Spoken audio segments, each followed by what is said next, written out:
So ayun mga boss, may share lang po ako sa inyo na video tungkol sa konsumo ni Flash sa gas.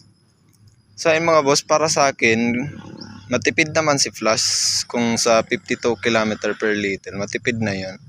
Pero kung mahilig kayo magwaswas mga boss, malakas sa gas si Flash. Pero kung takbong pogi lang naman, matipid siya.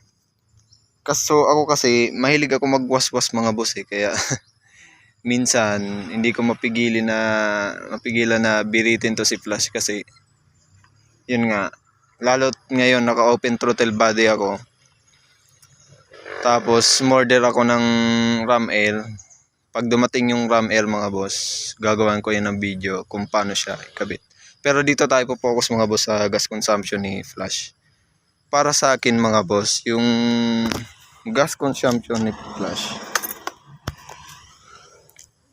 sa 52 km per liter, takbong pogi lang yan no, mga boss. Pero kung mahilig kayo magwaswas, siguro mga 45 km per liter yon mga boss no. Kasi nasa throttle hobby natin yan mga boss, yung konsumo ng gas. Kahit sa anong motor naman siguro ganyan naman yan Kung yung takbo mo mga pumapalo ng 80 to 90 km per hour, ayun, hindi siya 52 km na ganun mga boss. Pero kung yung takbo mo is 40, 50, ganun, matipid na yun mga boss. Huwag lang kayong lalagpas sa 50 or 60, ganyan. Kasi pag mga 80, medyo malakas na yung makina niyan Tapos ito pala mga boss, itong fuel gauge niya.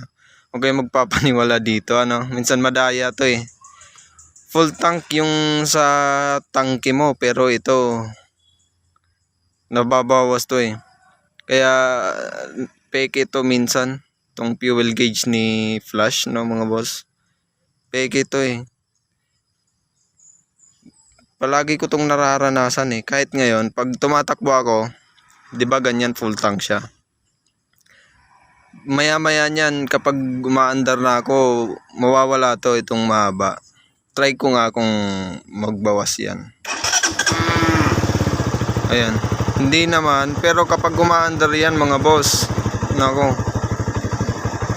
madaya yan. Kaya napapaisip ako minsan, sabi ko, full tank pa naman to kanina, ba't nabawas ka agad?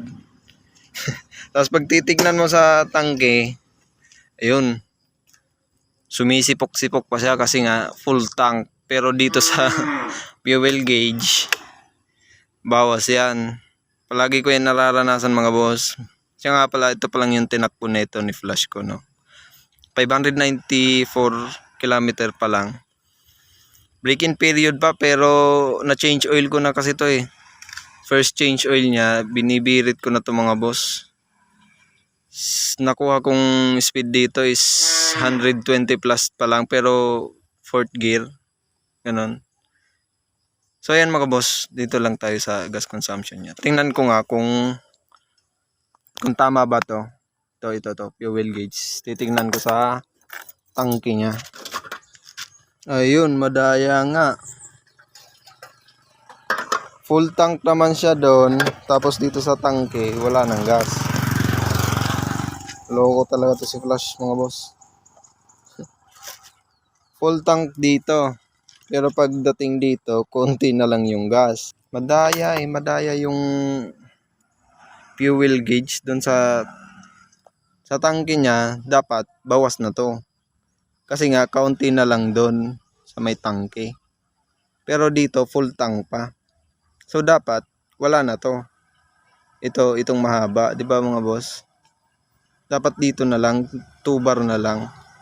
So, yan mga boss. Ito na nga yung sinasabi ko mga boss. Na kapag dinadrive na si Flash, ito na, bawas na yung kanyang fuel gauge. Tapos minsan magpo-full tank na naman yan mga boss. Tapos magbabawas na naman. Ganyan yung fuel gauge ni Flash Issue niya yan Pag dumadaya yung ano na ito mga boss, yung fuel gauge. Gaya nung sinabi ko kanina, kaunti na siya dito sa tangke. Ito na yung reading niya naman sa fuel gauge mga boss.